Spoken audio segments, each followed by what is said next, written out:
Point A has coordinates -3, 10, and point B has coordinates 2, -2. The first thing we want to do is the vector AB.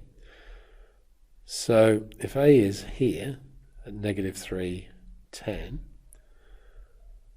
and B is over here at 2, -2, then looking at the x-coordinates, -3 to 2 means we've gone 5 across, and 10 to -2 means we've gone 12 downwards.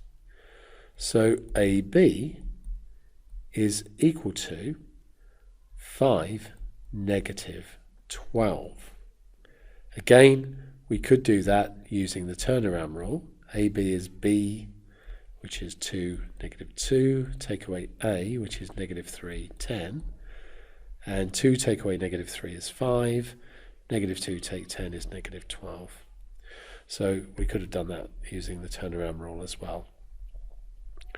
Now, we're asked to find the magnitude of AB.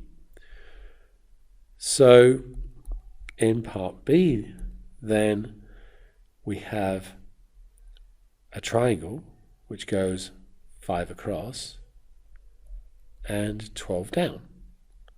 The magnitude is the length of the third side. So we can use Pythagoras' theorem, the square root of 5 squared plus 12 squared. We don't need, since we're squaring, we don't need the negative sign. And if you calculate that, you'll find that it's 13. We've got C has coordinates 14, 3. Show the triangle ABC is isosceles. Well, if we think about AC, how we get from A to C, so -3, 10 to 14, 3, looking at the x-coordinates to go from -3 to 14 means we have to go 17. To go from 10 to 3 means we go down 7. Now let's look at BC.